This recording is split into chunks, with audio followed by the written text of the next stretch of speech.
Assalamu alaikum. Hello and welcome to our channel Lekhapora Online. This is Mamun Karim, your host for the grammar classes, and today we will learn about the 14th part of sentence connectors. This is the class before the last class of this session, so I hope that you are watching our classes regularly and practicing at home very well, because the tomorrow's class will be the last class. So I will finish all the sessions and all the grammatical rules by that class. So if you face any problem while practicing about any kind of class or any topics, so please let me know on the comment section so that I can help you out. So today's class will be much more exciting because today's class will be all about explaining something, how to explain and telling the reason about it.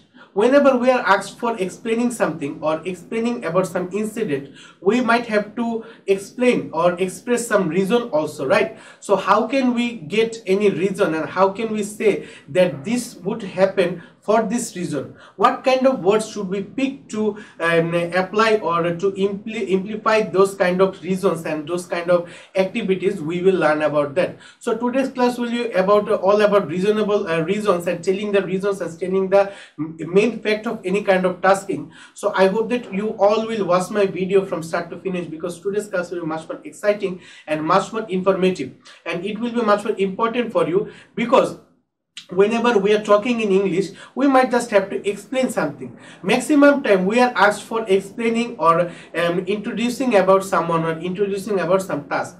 So we just have to explain something and we just have to tell the reason for that, right? So if we want to tell the reason for that, we have to use this kind of words, and we will learn about the words like in any way, due to, since, by all means, anyhow, because of, whenever, whatever, wherever, owing to, for, so that, for that reason, in order that, and whatever. So there is a lot to learn today, so I hope that you all will watch my video from start to finish.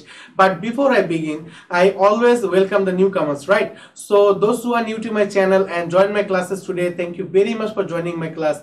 I hope that you all will all are having I am pretty much sure that you all will have a great time while learning with us, because we are making educational videos according to your syllabuses and textbook, so that you can learn something and at the same time you can also be prepared for any kind of further exams. And we are not just talking about the things only on your textbook, we are talking about the overall fact of any kind of grammatical terms. So by watching our videos, you are not only able to learn something and be prepared, but also you can be you can use that skills, and at the same time you can use that skill and use that knowledge in your English spoken classes also. So I hope that you all will watch my video from start to finish. So please do subscribe to our channel and share my channel to all the students around you, because we are not just making classes for class 6, we are making classes from class 6 to class 10, every subject and every topics. So that's all. And those who are already our subscribers and watching our videos regularly, thank you very much for watching our videos. I believe that you all have become a great expert on the session of English grammar, but if you face any dilemma while practicing, please let us know. It's not just like that I have been through a lot of sessions, so I will not talk it about again.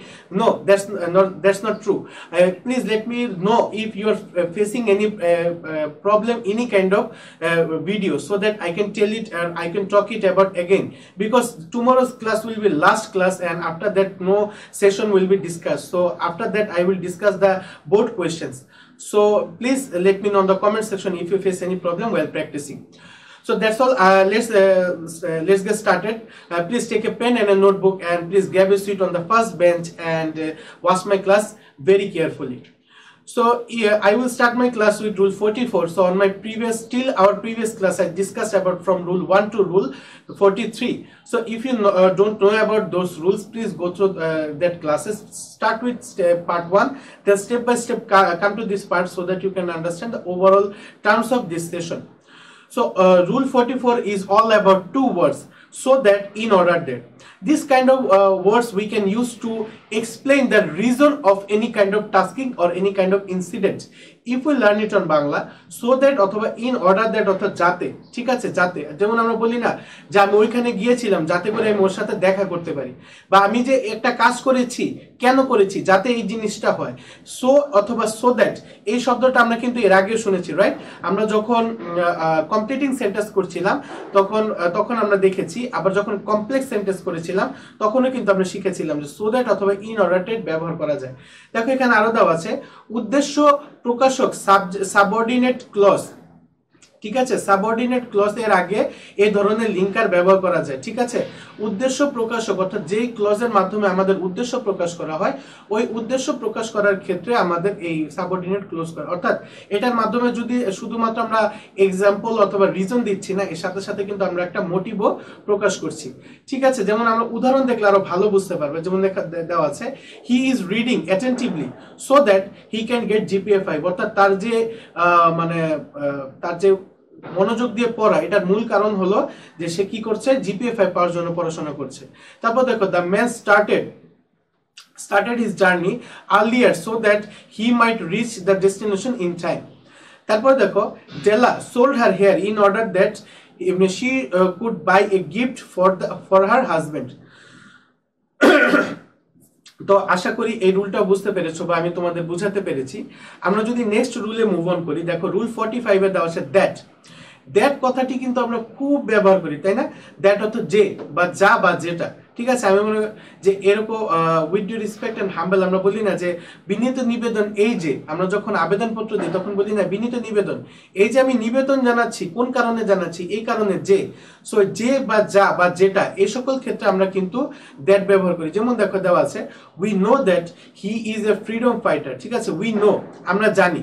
তারপরে দেখো দেওয়া আছে হি is a freedom fighter, খুবই average একটা sentence, কিন্তু যখন আমরা that বসাবো সেন্টেন্সটা কিন্তু আরো অ্যাট্রাকটিভ হয়ে যাবে। We know that he is a freedom fighter. এখন আরেকটা জিনিস মনে রাখতে হবে, দ্যাট জাতীয় যে কোনো সেন্টেন্স গুলো কিন্তু হলো মূলত কমপ্লেক্স সেন্টেন্স। কমপ্লেক্স সেন্টেন্স সম্পর্কে যদি না জেনে থাকো তাহলে আমাদের ট্রান্সফরমেশন অফ সেন্টেন্সের ক্লাসটা দেখতে পারো। এসব সম্পর্কে আমাদের জানা দরকার, কারণ এগুলো অনেক কাজে লাগে। সো এটা আমি তোমাদের সবসময় কিছু এক্সট্রা নলেজ আমি তোমাদের মেনশন করে দিই, যাতে করে তোমরা এগুলো মনে রাখতে পারো, ঠিক আছে। কোনো জিনিসে এক্সপার্ট হওয়াটা খারাপ কোনো বিষয় না, তাই অবশ্যই সবকিছু জানার চেষ্টা করবে। সো দেখো we know that he is a freedom fighter, তারপরে that the man is dishonest is known to all, ঠিক আছে। তারপরে দেখো we know that he is a godfather, আমরা সকলে জানি যে সে হলো একটা গডফাদার, ঠিক আছে। গডফাদার বলা হয় যারা মানে অপরাধ জগতের অনেক বড় বড় ব্যক্তিত্ব থাকে তাদেরকে গডফাদার বলা হয়। তারপর দেখো it is said that honesty is the best policy. So আশা করি এই রুলটাও বুঝতে পেরেছো, আমি তোমাদের বুঝাতে পেরেছি। যদি আমরা পরের রুলে চলে যাই, এই দুইটা শব্দ কিন্তু আমরা ইমিডিয়েট আগের যে ক্লাসটা আছে সেটাতে শিখেছিলাম, কিন্তু এখানে ওই জিনিসটার কিছু এক্সট্রা ব্যবহার আছে, অর্থাৎ অন্য কিছু ক্ষেত্রে আমরা ব্যবহার করতে পারি, এ সম্পর্কে আমরা জানবো। যেমন দেখো হোয়াট এভার অথবা হোয়াট এভার অর। তো হোয়াট এভার সম্পর্কে আমরা আগে জেনেছিলাম যে কোনো বস্তু সম্পর্কে যদি আমরা অনিশ্চিত থাকি, যে whatever you want it should be legal, আমরা একটা উদাহরণে দেখেছিলাম, right? So whatever you want it should be legal, তুমি যে জিনিসটা চাচ্ছ ওটা যাতে আইনি হয়, কোনো বেআইনি কাজ না হয়। বা what ever your ambition is it should be honest, ঠিক আছে। সো তুমি যাই চাচ্ছ তা যাতে সৎ হয়, ভালো হয়, কোনো মন্দ কাজ না হয়। অর্থাৎ কোনো বিষয় সম্পর্কে যদি আমরা অনিশ্চিত থাকি তখন কিন্তু আমরা হোয়াট এভার ব্যবহার করতে পারি। এছাড়া আরেকটা ব্যবহার আমি বলেছিলাম যে যখন আমরা কোনো কিছুকে অবহেলা করব, নিগলেক্ট করব, তখন কিন্তু আমরা বলতে পারি। যেমন মনে করো আমি বললাম যে he is asking for some money, what ever, just drop it, I don't want to talk to him, ঠিক আছে, আমি তার সাথে কোনো প্রকার সম্পর্ক বা কথা বলতে চাচ্ছি না। সো এই সকল ক্ষেত্রে হোয়াট এভার ব্যবহার করতে পারবা। আর এছাড়াও কিন্তু হোয়াট এভার আরো কাজে ব্যবহার করা যায়। তো হোয়াট এভারের মধ্যে আরেকটা রুল আছে, এটা হলো ওয়েদার এবং অর, ঠিক আছে। যখন আমরা একই সাথে দুইটা টপিক্সের মধ্যে সম্মতি প্রকাশ করব বা দুইটা টপিক্সের মধ্যে যে কোনো একটা গ্রহণ করতে যাব, তখন কিন্তু আমরা ওয়েদার ব্যবহার করতে পারি। দেখো ওয়েদার অথবা ওয়েদার অর, ঠিক আছে, কিনা বা নিশ্চিত নয় এমন বিষয়, বস্তু, ঘটনা বা ব্যক্তির আগে এই লিঙ্কারটি ব্যবহার করা যায়। যেমন দেখো দেওয়া আছে I do not know whether she will come or not, আমি জানি না যে সে আসবে কিনা। এই জিনিসটা কিন্তু আরেকটা জিনিস দ্বারা প্রকাশ করা যায়। তোমাদের কি মনে আছে রুলটা? Either or neither not. আমরা বলতে পারি I do not know either she will come or not, বা I do not know neither she will come or not ঠিক আছে। সো এই সকল ক্ষেত্রে দেখো এখানে যেহেতু নট আছে জন্য নাইদার নটটা বসানো বেশি সুন্দর শোনায় না, আইদার অর অথবা ওয়েদার অর। দেখেছো একই রকম ব্যবহারও কিন্তু প্রায় সেম, আইদার অরের দ্বারা যে তুমি কাজ করতে পারবা ওয়েদার অরের দ্বারাও সেই কাজটি করতে পারবা। I do not know whether she will come or not. তারপরে দেখো the man asked me whether I had completed the work or not. তারপরে I do not know whether he is honest or dishonest, ঠিক আছে। পরের রুলটা যদি চলে যায়, দেখো এখানে দেওয়া আছে ওয়েনেভার। ওয়েনেভার কিন্তু আগের ক্লাসে দেখেছিলাম, ওয়েনেভার অর্থাৎ যখনই হোক, অর্থাৎ যখনই হোক তখনই কিন্তু আমাদের মানে আমাদের এই জিনিসটা করতে হবে, বা আমরা বলি না যে যখনই বলো যখনই ডাক দিবে আমি তখনই হাজির হব। সো ওই যখনই কথাটি কিন্তু এখানে ওয়েনেভার। দেখো অনিশ্চিত সময়, প্রকাশক, ঘটনা বা কাজ বা কালের পূর্বে এই লিঙ্কারটি ব্যবহার করা যায়। যেমন দেখো whenever you need me just make me a phone call, ঠিক আছে, যখনই আমাকে প্রয়োজন হবে আমাকে একটা কল দিও, আমাকে ফোনে কল দিও। তারপরে দেখো inform him of the matter whenever he comes, অর্থাৎ যখনই সে আসে তখনই সাথে সাথে ওনাকে এই বিষয় সম্পর্কে অবগত করো বা এই বিষয় সম্পর্কে জানাও। সো এটা ছিল whenever এর রুল। আশা করি এই রুলটাও তোমরা বুঝতে পেরেছো। আমরা যদি পরবর্তী রুলে চলে যাই, দেখো wherever এটা হলো যে জায়গায় হোক, যখন কোনো জায়গা সম্পর্কে আমরা অনিশ্চিত থাকবো তখন আমরা কিন্তু wherever বসাবো। যেমন দেখো যেখানেই হোক, অনির্ধারিত বা অজ্ঞাত স্থানকে প্রকাশ করতে গেলে কিন্তু আমরা wherever ব্যবহার করি। যেমন দেখো এখানে দেওয়া আছে wherever he goes for help nobody helps him, সে যেখানেই সাহায্যের জন্য যায় কিন্তু কেউ তাকে সাহায্য করে না। তারপরে দেখো wherever you go I will always be with you, তুমি যেখানেই যাও না কেন আমি সবসময় তোমার সাথে যাব। ঠিক আছে, তো আশা করি বিষয়গুলো বুঝতে পারছো বা তোমাদের বোঝাতে পারছি যে এখানে যখন কোনো বিষয় সম্পর্কে অনিশ্চিত থাকবো তখন হোয়াট এভার আসবে, যখন কোনো সময় সম্পর্কে অনিশ্চিত থাকবো তখন ওয়েন এভার আসবে, যখন কোনো জায়গা সম্পর্কে অনিশ্চিত থাকবো তখন ওয়ের এভার আসবে, যখন কোনো ব্যক্তির সম্পর্কে অনিশ্চিত থাকবো তখন হু এভার আসবে, রাইট। সো আশা করি এই রুলটা বুঝতে পেরেছো। এখন দেখো কিছু সিরিজ মানে কিছু ওয়ার্ড সম্পর্কে আমি আলোচনা করব, হলো as, since, because of, for, on account of, due to, owing to. এই সকল ওয়ার্ডগুলো কিন্তু মূলত একটাই অর্থ প্রকাশ করে, অথবা মূলত কোনো কিছুর কারণ প্রকাশ করার ক্ষেত্রে ব্যবহার করা হয়। As, since, because of, for, on account of, due to, owing to. এর অর্থ হলো যেহেতু বা কারণে। অ্যাজ অর্থ যেহেতু, সিন্স অর্থ যেহেতু, বিকজ অর্থ কারণে, বিকজ অফ অর্থ কারণে, ফর অর্থ জন্যে, অন অ্যাকাউন্ট অফ অর্থ জন্যে, ডিউ টু অর্থ কারণে, ওয়িং টু অর্থ কারণে। সো যেহেতু বা কারণে ব্যবহার করতে প্রকাশক ক্লজের পূর্বে আমরা এই লিঙ্কারগুলো ব্যবহার করে থাকি। আশা করি এই রুলটা তোমাদের বুঝাতে পেরেছি। যদি আমরা কিছু উদাহরণ দেখি তাহলে বুঝবো। যেমন দেখো এখানে দেওয়া আছে I could not go out because of অথবা owing to the heavy rainfall. এখানে বিকজ অফ দেওয়াটাই সবচেয়ে বেটার। এবং আরেকটা জিনিস মনে রাখবা, বিকজ অফ এর পরে যদি কোনো ভার্ব থাকে তাহলে অবশ্যই ভার্বের সাথে আইএনজি বসবে। So because of the heavy rainfall. তারপর দেখো অ্যাজ বা since the weather was rough we cancelled hour journey. ঠিক আছে, তো এখানে অ্যাজটা সবচেয়ে সুন্দর, মানে as the weather was rough we cancelled hour journey. এবং আরেকটা জিনিস, এই সকল ওয়ার্ড কিন্তু লিঙ্কার এবং সেন্টেন্স কানেক্টর উভয় হিসেবে ব্যবহার করা যায়। সো এই জিনিসটা মনে রাখবা। তারপর দেখো because of his hard labour বা for his hard labour and hard work Ismail Hossain succeeded in life. ঠিক আছে, তারপরে দেখো I went to his house because অথবা as বা for I was invited, as I was এখানে সবচেয়ে সুন্দর শোনে as, so I went to his house as I was invited। So এভাবে কিন্তু সেন্টেন্সগুলো খুব সুন্দরভাবে কমপ্লিট করা যায়, খুব সুন্দরভাবে বলা যায়, প্রেজেন্ট করা যায়।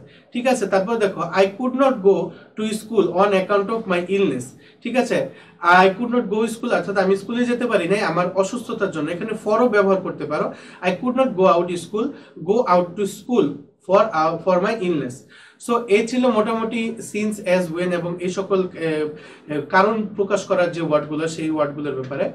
পরবর্তী রুলটা যদি আমরা দেখি, দেখো ইন এনি ওয়ে বা এনি হাউ বা বাই অল মিনস, অর্থাৎ যেভাবেই হোক বা যা করেই হোক, যে কোনো কিছু করেই হোক আমার এই কাজটা করতেই হবে বা আমার এই জিনিসটা কমপ্লিট করতেই হবে, এই সকল ক্ষেত্রে আমরা এই ওয়ার্ডটা ব্যবহার করতে পারি। দেখো যে কোনোভাবে, ইন এনি ওয়ে যে কোনোভাবে, এনি হাউ যেভাবেই হোক, বাই অল মিনস যাই হোক আমার এই কাজটা করতেই হবে, যে কোনোভাবে বা যে কোনো উপায় কোনো কাজ করতে চাইলে বা করা হবে বা করা হয়েছে এমন বোঝাতে এই ধরনের লিঙ্কার ব্যবহৃত হয়।